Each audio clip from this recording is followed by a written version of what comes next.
Yeah, literally. Oh, download directory in tube. Okay, we're live. Bismillah, let me share the link. Are you gonna share it on the chat? Uh, yeah, خير. Send it to me and I can share it.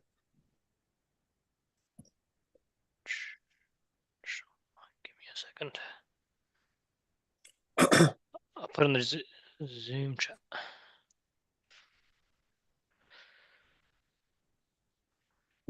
How do I copy it? Let me send it to your WhatsApp. I mean, Just we'll send it have on WhatsApp. I'll be able to. whoever's tuning in now, bear with us. Just a couple of technical difficulties. Inshallah. Get right to it.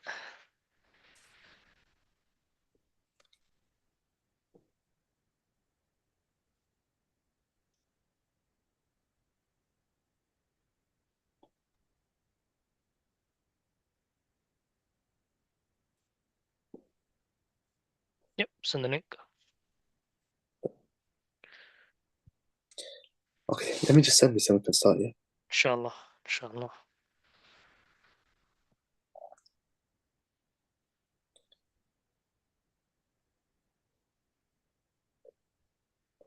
No, I don't think anyone's joined anyways because we haven't sent a link.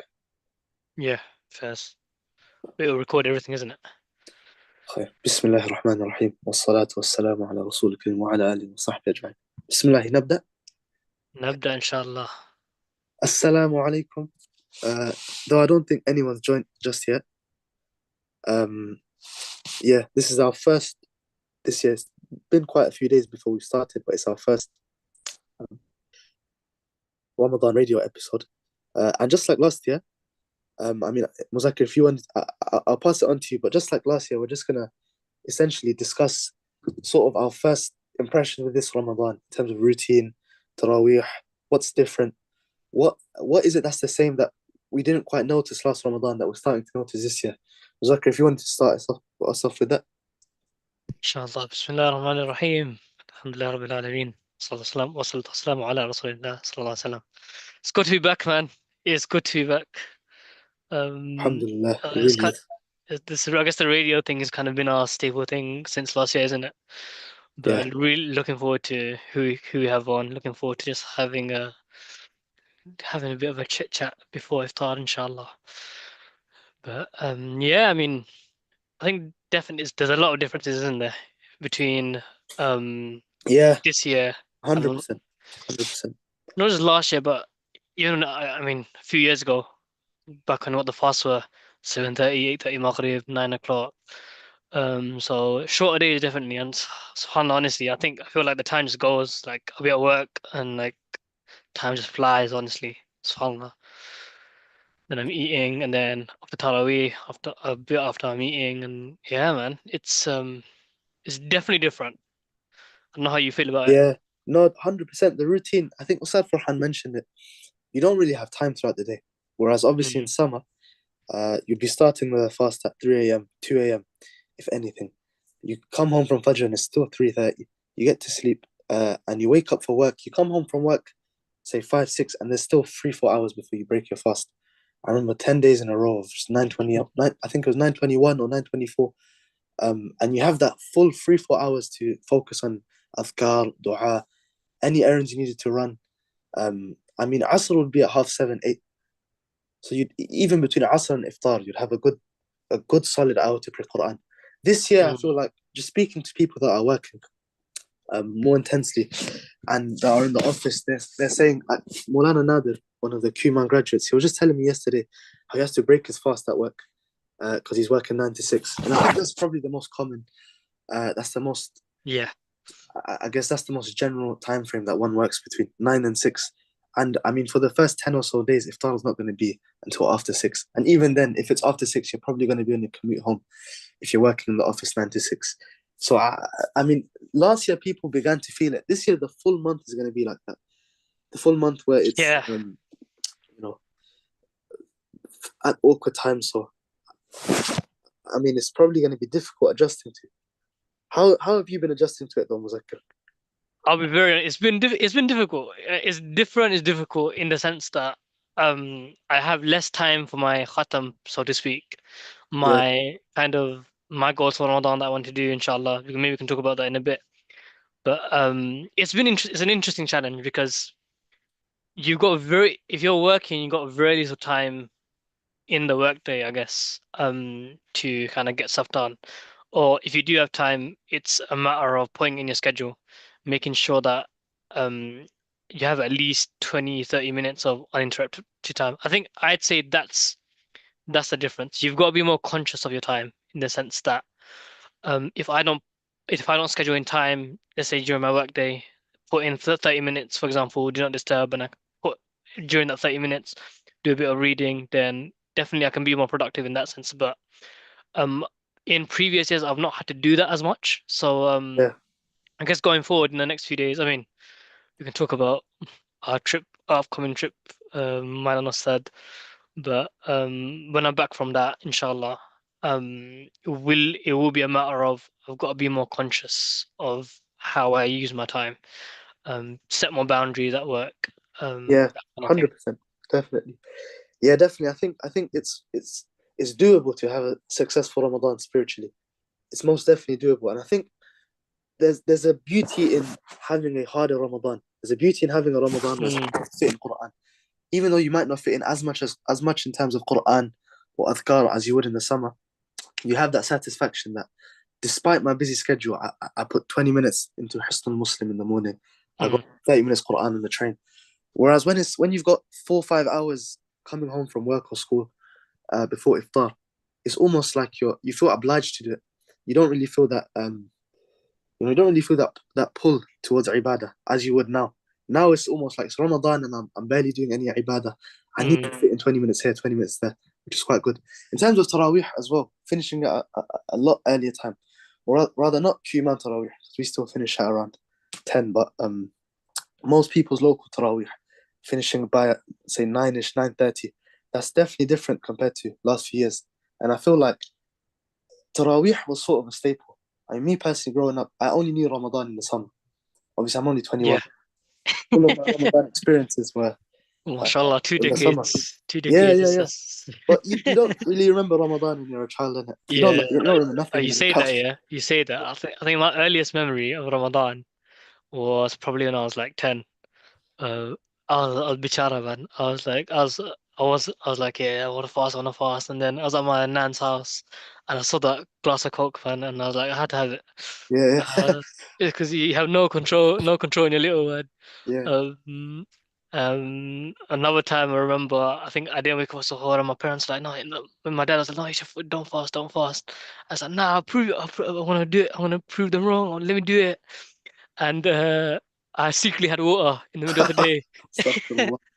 I must have been like what 9, 8 then.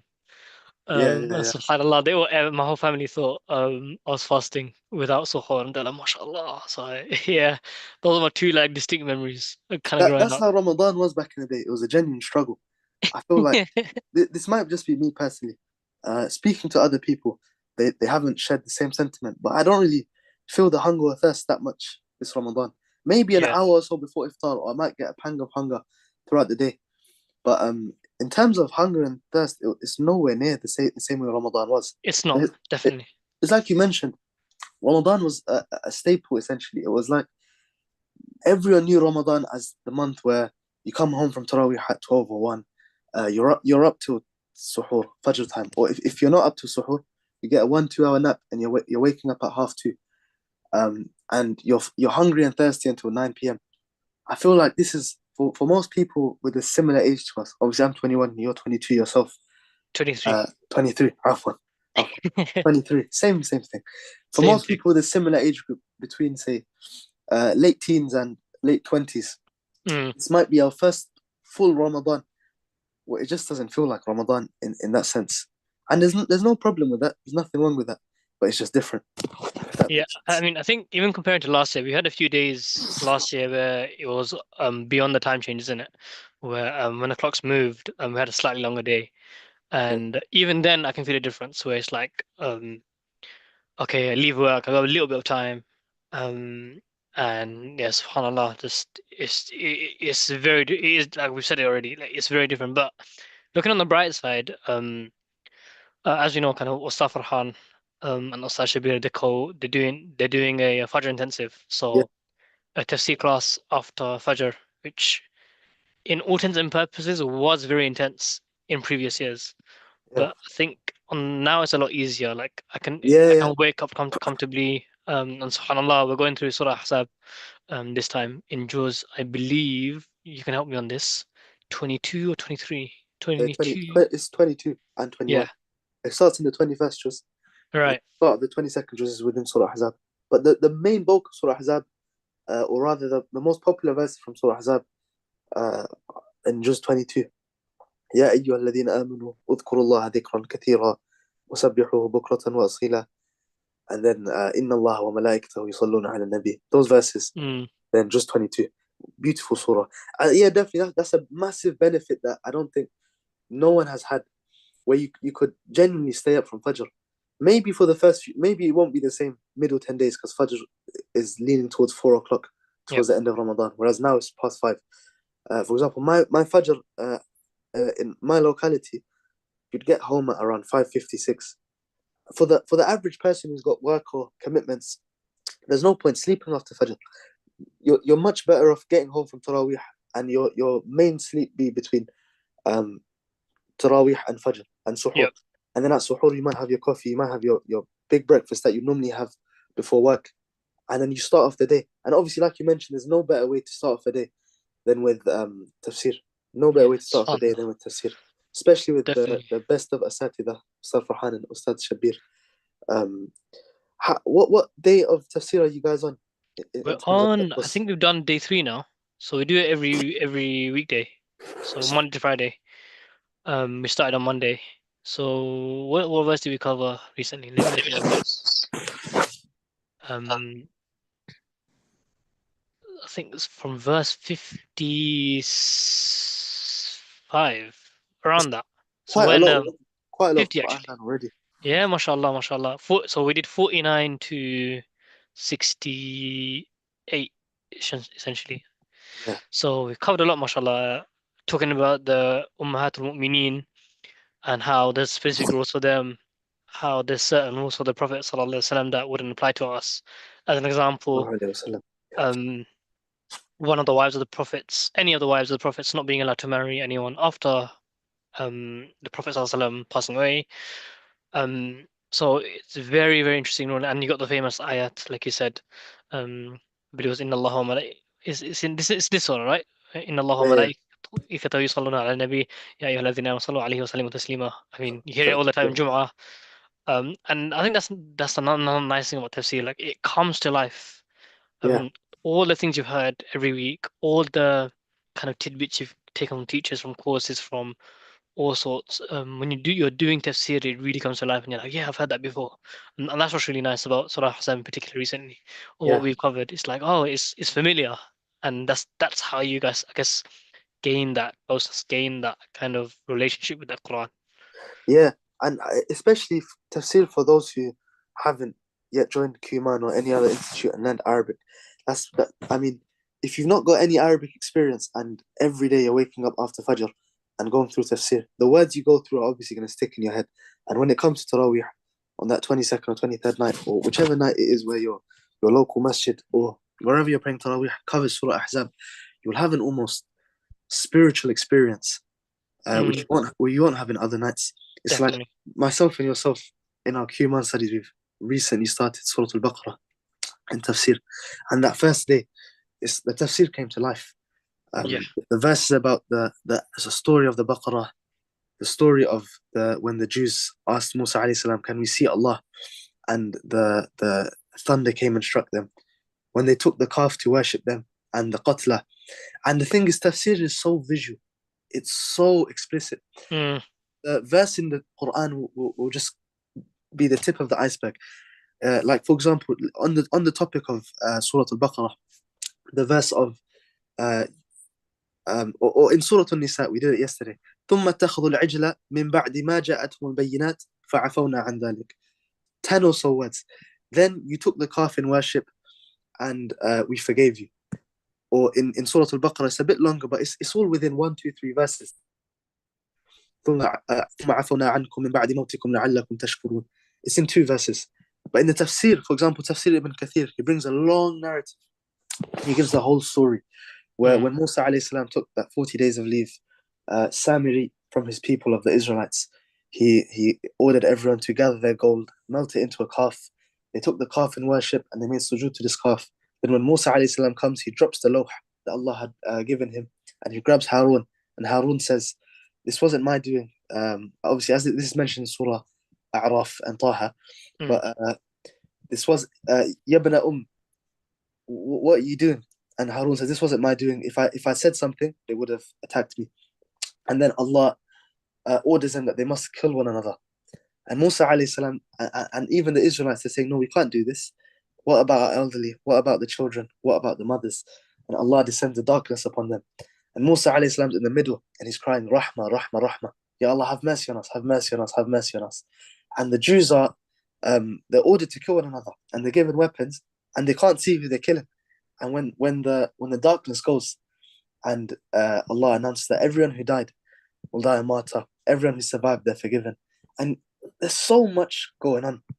Like that's a real life event. Real people died. In fact, Mm. Ibn Kathir mentioned 70,000 people died in the Qatla. Musa alayhi salam crying, babies crying, elderly asking for help. And in the Quran, it's just two verses. In the Quran, is Allah sort of brushes over it quickly. When you go through tafsir, especially, I believe that the program with Ustad Shabir and Ustad Farhan is over two ajza, Yep, 22nd and that's right. 23rd. And you're going to be covering surahs like Yasin, surahs like Surah Al-Safat. They're a lot more visual, a lot more historical than something like Surah Al-Ahzab. And so, in that sense, you're not just getting an hour of Quran, you're closing your eyes and you're imagining a time period. Especially Surah Al-Safat, there's a passage where it mentions all of the prophets. وَلَقَدْ مَنَنَّا عَلَى مُوسَى وَهَارُونَ وَنَجَّيْنَاهُمَا. And it says, وَإِنَّ إِلْيَاسَ لَمِنَ الْمُرْسَلِينَ. Then it mentions, وَإِنَّ يُونُسَ لَمِنَ الْمُرْسَلِينَ وَإِنَّ لُوطًا لَمِنَ الْمُرْسَلِينَ. All of these prophets are mentioned, all of their stories. And Surah Al-Safat is actually exclusive when it comes to the story of Eid al-Adha, the sacrifice. And so starting your day off with something like this, not only will it benefit you in terms of your day, but I mean, when it comes to Taraweeh and you're closing your eyes and the room's dark and the Imam's reciting and he's raising his voice and lowering his voice based on the meaning, and you're finally starting to get why when you see these clips of people, the Arabs in Taraweeh crying their eyes out, you get that first sort of rush, Definitely. if that makes sense. I mean, just to add to that, what something I used to do a lot before learning Arabic is there were a few words that I'd recognize, Jannah, Jahannam, and kind of imagine the kind of severity or imagine the kind of reward related to those words. And that really kind of lets you focus more because again, at the start, like you're not gonna know every word. Even with us learning Arabic, we don't know every single word. We still have to look up Yeah, stuff, right? And but like the little you do know, make the most of it. If you have surahs like Surah Ahzab where there's a familiar ayah coming, if you have surahs like Surah Yasin where I'm sure many of us have either read, try to memorize, or there's a culture of reading it regularly. Ka'af, another one, another example coming up soon, inshallah. But when you get into that habit of reading a lot and combine it with the understanding, however little that is, however small that is, it really makes a massive difference. Like when I'm there now in Taraweeh, it's a completely different experience now than before. yeah, Before it was like, okay, when it's gonna end. Now it's like a little bit there's a little bit of that still, but it's like, okay, but these lights are nice. Let me listen to it. yeah, This is worth the standing. It's worth the kind of being tired, being exhausted sometimes. It's like hooks almost. A good, not just a good qari, but a good again, someone's a good a reciter with a good kind of Arabic. You can hear all the letters. It makes a massive difference. And when you kind of zone into those letters, the words, it just changes your whole perspective. yeah, And maybe that's part of 100%. the Quran being the miracle that is. But it's also the understanding, isn't it? How many times does Allah say "afala taqilun" or "afala"? I mean, you can help me on this in terms of Yeah, many times. the أفلا specific تذكرون phrases. That's it. أفلا تعقلون. على سبيل المثال, those sort of phrases where he requires us to ponder. Definitely. Yeah, 100%, especially with, like you mentioned, the miraculous nature of the Quran. I don't think there's any book where you can just close your eyes and, I mean, there's videos been done on the comparison of recitation of the Bible and recitation of the Torah, and it just does not have that same swaz. It just doesn't have that same Mhm. effect that the Quran has. And especially surahs you memorize. So you mentioned Surah Yasin. I think the first year I was at Q-Iman, when I was doing Arabic, there was probably over the entirety of Ramadan around 30 ayahs where I somewhat knew the meaning of. And those Mhm. 30 ayahs, I would, like my whole Taraweeh would be based around those ayahs. Like once I get to the ayah, I can zone in and focus and feel that sort of spiritual high. And obviously each year you learn more and more and more. I think last year I learned a lot more than you learn a lot more in your second year when you're encountering Yeah. texts and hadith and whatnot. So I've got a question for you specifically then, because Yeah, you've mashallah led even before you've done Arabic. yeah. You've done Taraweeh, you've recited. How do you find the difference? Is there any difference between before you learned Arabic and you're leading and now that you're learning Arabic, or is it almost the same? Like No, what's 100%. changed? That's a very good question, and I feel like the answer would differ uh, depending on who you ask. But for the most part, who's more someone who's learned Arabic in a way that they teach at Q-Man, where they encourage you to research, they encourage you to look into tafsir. They'll give the same answer I'm giving. Before I've learned since around 2013, 2014, alhamdulillah, when I was very, very young. Alhamdulillah. And I mean, back then, literally until when I joined Q-Man in 2022, it was more so about let's lead as quick as we can. In fact, wallahi, I remember myself and a friend, we had a sort of competition who can finish their 2 rak'ah the fastest. And astaghfirullah, there was so much lahan jali, so much tajweed you're skipping over, so much powerful ayat that you're skipping over.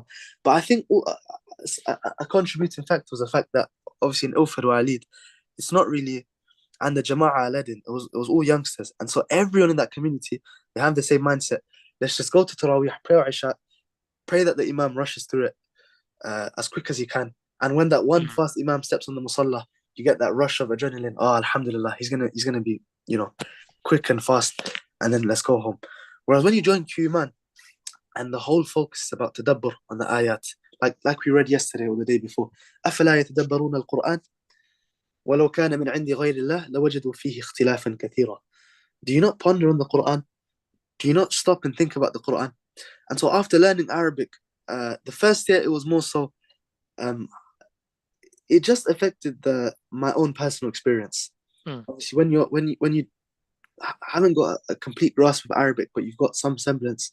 And for example, in our first year of Arabic, we actually did tafsir, but from a grammatical point of view. So like the Mm. ayah of wudu, we'll know that like the back of our hand because Ustad Farhan would use that as an example for waw al-atf and whatnot and whatnot. I guess conversely as well, I mean, Adil put a comment on the YouTube stream, Yeah, um, kind of mentioning how it's actually sometimes actually more difficult because you've got the mutashabihat, and how do you discern how do you differentiate between the two? And perhaps your Arabic can kind of maybe skew that a little bit. So there's yeah, interestingly, it's a side you don't think about in terms yeah, of I'm overthinking it. Did I apply the grammar right? Because and I'm sure Ustad Farhan, as mentioned before, sometimes when you're leading, it's different because you're not actually focusing on the grammar bit. But when you do get stuck, it's like, okay, what is it? And you're overthinking. Is it this word? Is it that letter? Is it this harakat? I mean, because as you and I know, like yeah, yeah. when you change the ending of a word, it can change the meaning completely. Yeah, So, 100%. And that happened with some of our imma this year. Some of the new brothers that weren't obviously hadn't studied Arabic formally or had studied but they were newer to Arabic.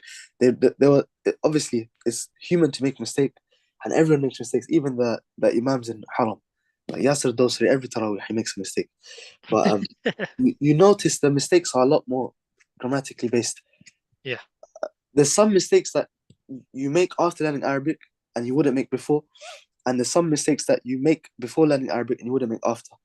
And it's grammatical mistakes you tend to not make after learning Arabic. I'd say the thing is though, especially the Gujarati sort of, or rather the Indo-Pak Hifth system, You learn based on melody. You learn based on it's almost like when you learn poetry. I don't know if any of the viewers are familiar with Arabic poetry, but you have a sort of, or even English poetry, but I don't think people really memorize English poetry. You have a sort of stanza, and each line has to fit an amount of notes. So in Imam Shatibi's Hirz al-Amani, there's a beat, fa'ulun, mafa'ilun, fa'ulun, mafa'ilun, and it has to fit that. So you learn it based on that, and if it doesn't fit that, you know something's wrong. With Quran, before learning Arabic, you have that sort of system in your mind. Once something goes off, you get your half senses tingling, like your spidey senses. Mhm.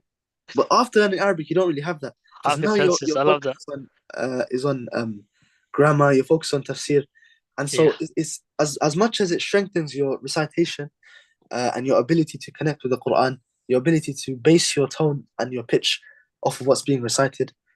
You do lose a lot on in terms of the strength of your muraja'ah. But then again, you see ulama that are mufassirin and their muraja'ah are top notch.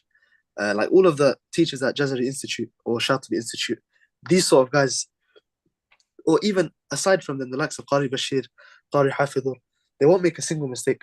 They can read the entire Quran, not make a mistake. But they're ulama, they study tafsir. So it's just about sort of relearning the Quran uh, Perhaps. from a lens Perhaps.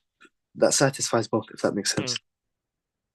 I mean, it's an interesting one, isn't it? Because I mean, even my kind of journey of if again, I'm not Hafiz, just to note, but my journey of memorizing as well. It's one thing I've always been told is, and we can kind of go into more detail in another radio session, inshallah.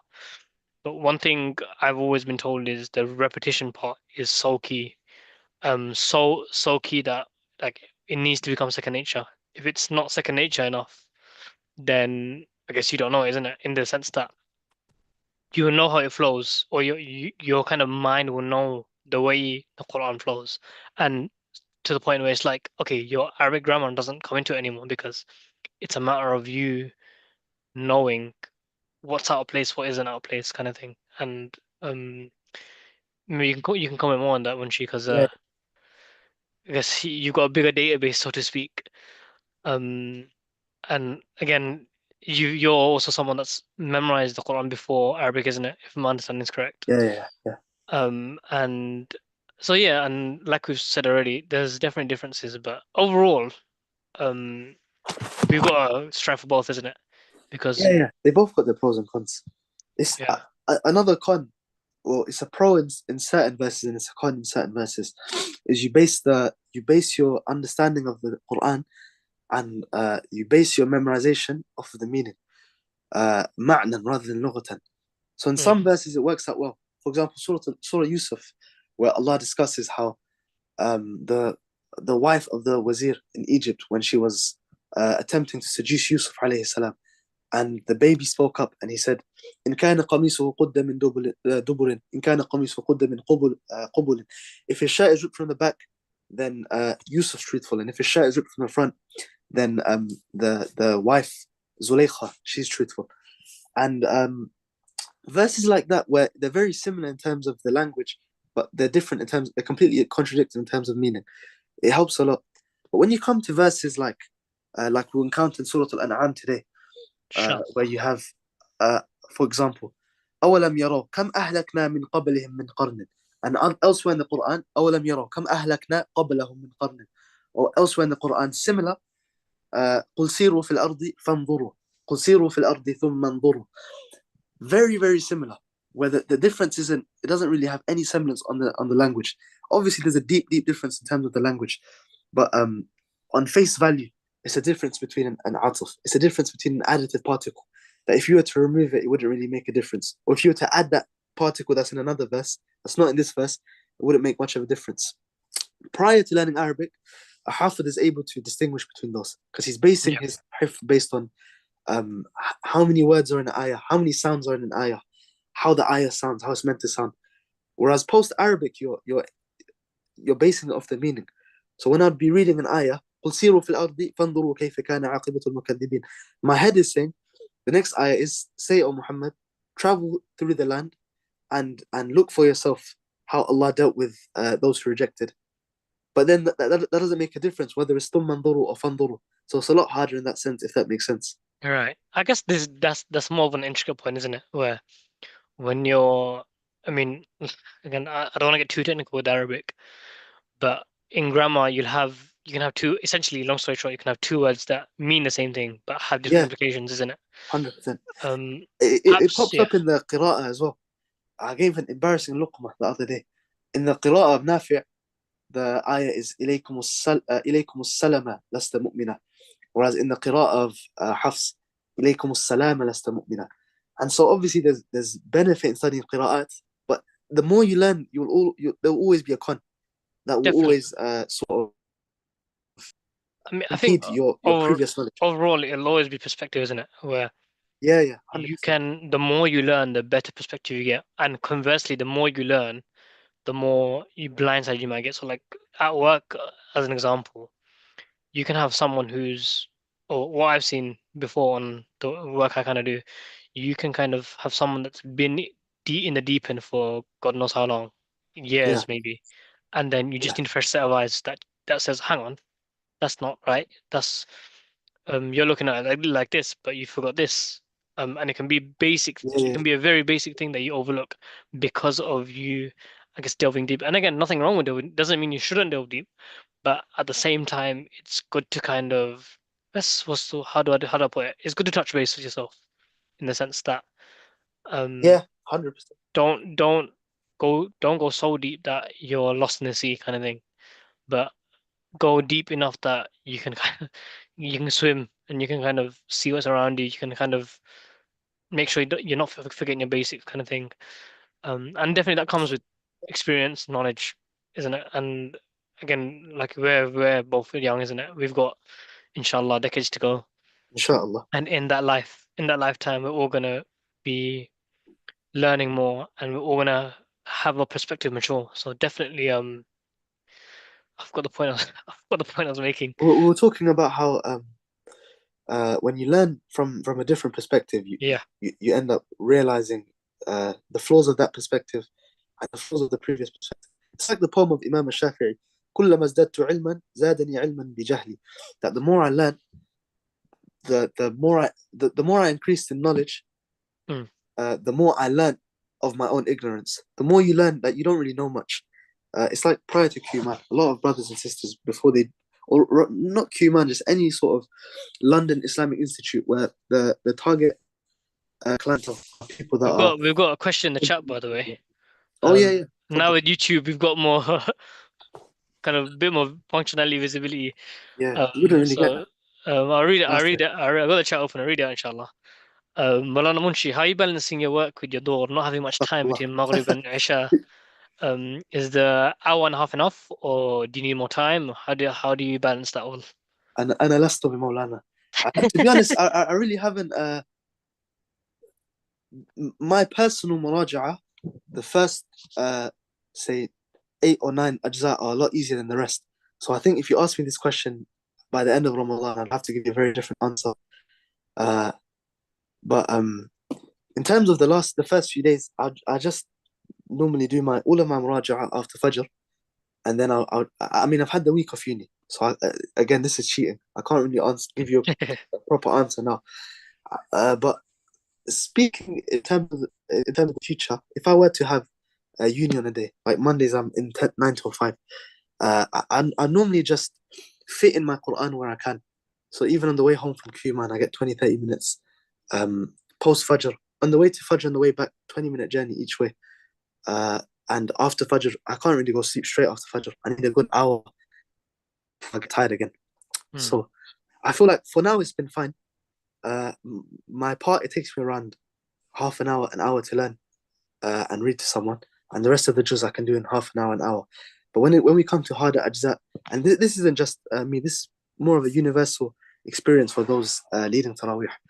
Inshallah, we plan to bring on a few guests that are leading Taraweeh this year.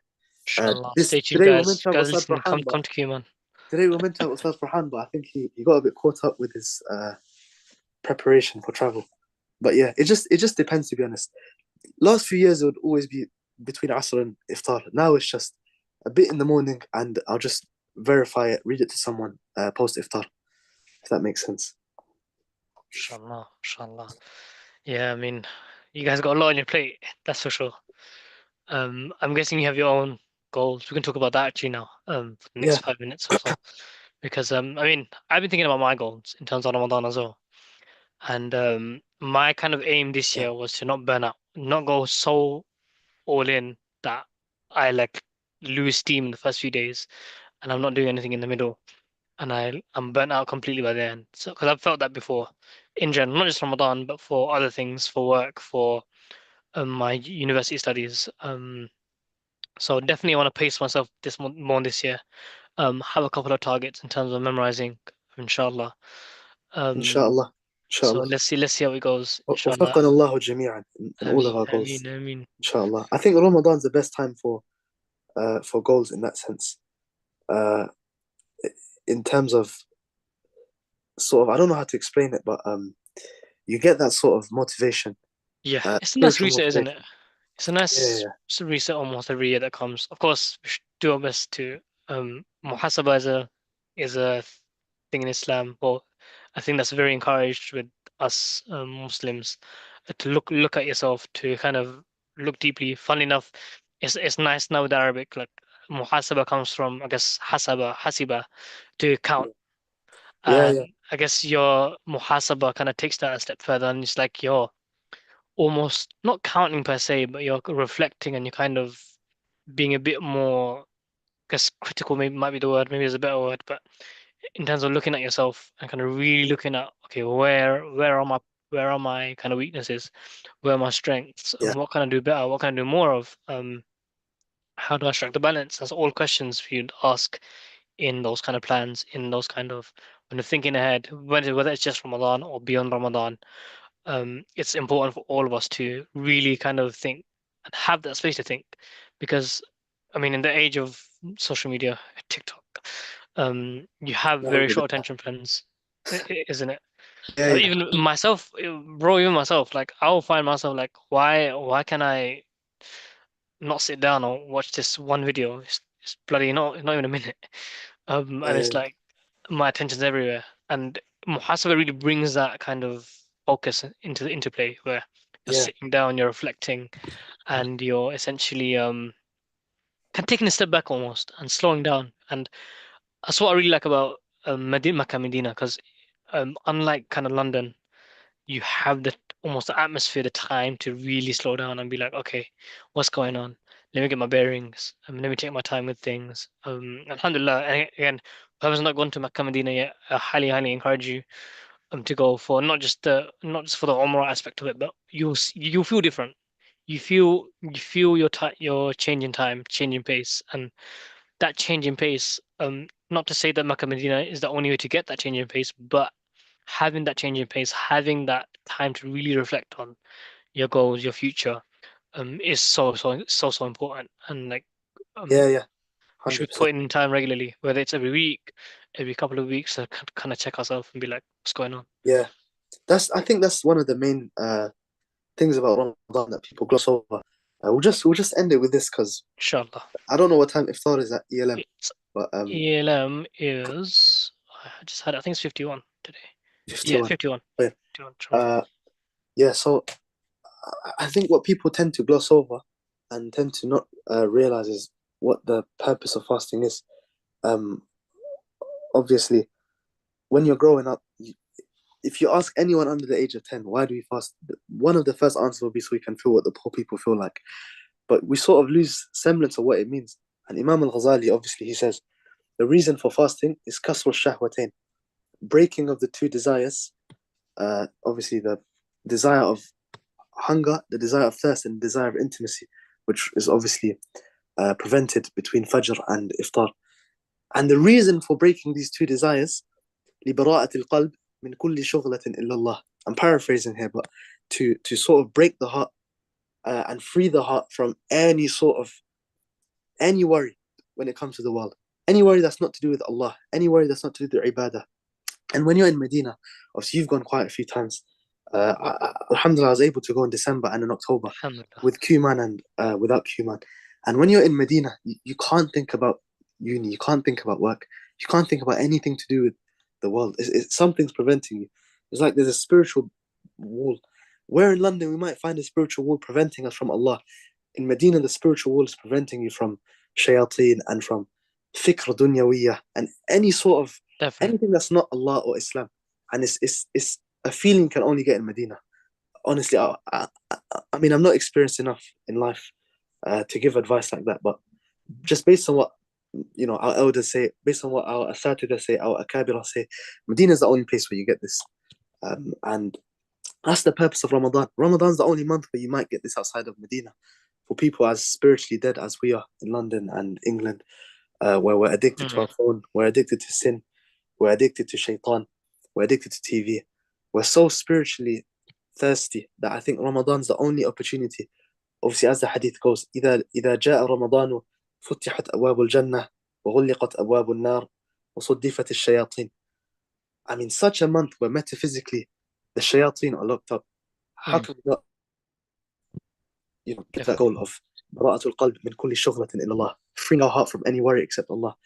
And I feel like the winter Ramadan, or rather the spring Ramadan, is an impediment on that because of the fact that you have to worry about work because your Ramadan centered around work. But last 10 days, people tend to take off. Weekends, people tend to have off. And even to have one fast um, where you're completely spiritually inclined towards Allah and you have no worry about the world, I feel like that one fast spiritually would benefit one more than months of Ramadan where the focus is just going hungry and going thirsty blindly for no reason, if that makes sense. Definitely. I And think like it's you mentioned, muhasaba, yep, that's the best. That's the best way to sort of incline yourself spiritually. definitely. I think it's a very good end to no, a very good end, very good note to end on, inshallah. What For those who aren't familiar with the format of the radio, what we normally do is a few minutes before iftar we'll make dua, and then I will give the adhan inshallah when the time comes in, and we will end Inshallah. it there inshallah. So Munshi, take it away. Allah. It's going to be a bit of a rushed dua because we only have Go three for it. minutes. Just whenever it's adhan time, I'm not conscious of time, so just cut Yep. me off and give the adhan, inshallah. Inshallah. Jazakallah khair on those who tuned in, by the way. We were meant to have Sheikh Farhan, but he's leaving for Umrah tomorrow, so he's a bit busy. But he'll be joining in the later few episodes when he can. And we'll announce whichever guests we have next week, inshallah.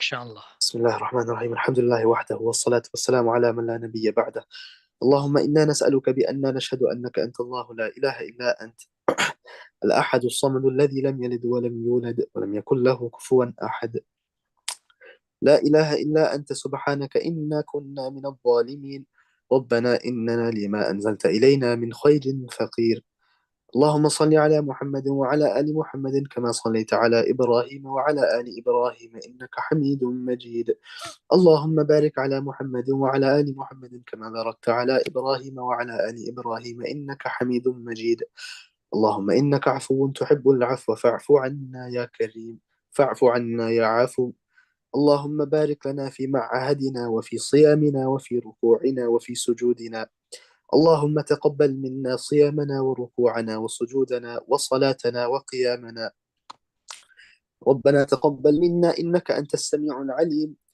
ربنا آتنا في الدنيا حسنة وفي الآخرة حسنة وقنا عذاب النار ربنا افرغ عنا ربنا افرغ علينا صبرا وثبت أقدامنا وانصرنا على القوم الكافرين ربنا لا تزغ قلوبنا بعد إذ هديتنا وهب لنا من لدنك رحمة إنك أنت الوهاب ربنا إننا آمنا فاغفر لنا ذنوبنا وقنا عذاب النار ربنا فاغفر لنا ذنوبنا وكفر عنا سيئاتنا وتوفنا مع الأبرار ربنا إننا سمعنا مناديا ينادي للإيمان أن آمنوا بربكم فآمنا ربنا فاغفر لنا ذنوبنا وكفر عنا سيئاتنا وتوفنا مع الأبرار ربنا ظلمنا أنفسنا وإن لم تغفر لنا وترحمنا لنكونن من الخاسرين ربنا آتنا من لدنك رحمة وهيئ لنا من أمرنا رشدا ربنا اغفر لنا ولإخواننا الذين سبقونا بالإيمان ولا تجعل في قلوبنا غلا للذين آمنوا ربنا إنك رؤوف رحيم. اللهم إنا نسألك الهدى والتقى والعفاف والغنى.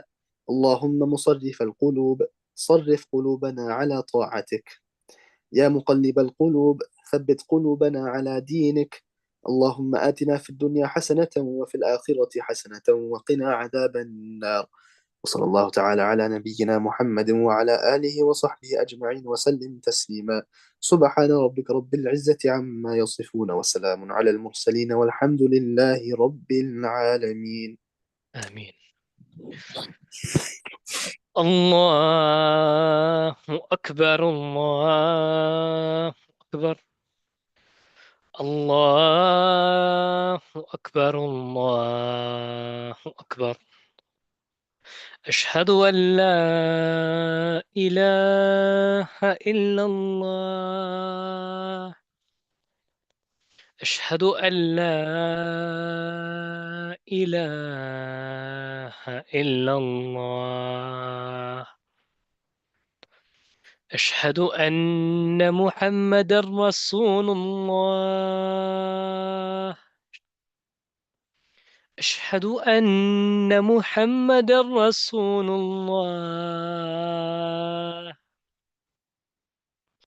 حي على الصلاة.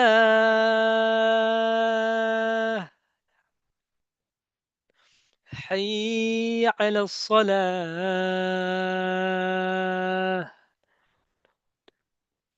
حي على الفلاح.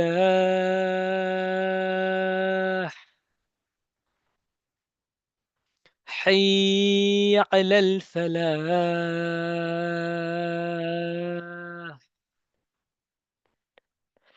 الله أكبر، الله أكبر. لا إله إلا الله.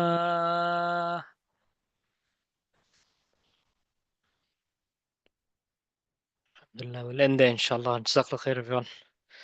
Have a good iftar. Have a good evening inshallah. السلام عليكم ورحمة الله وبركاته.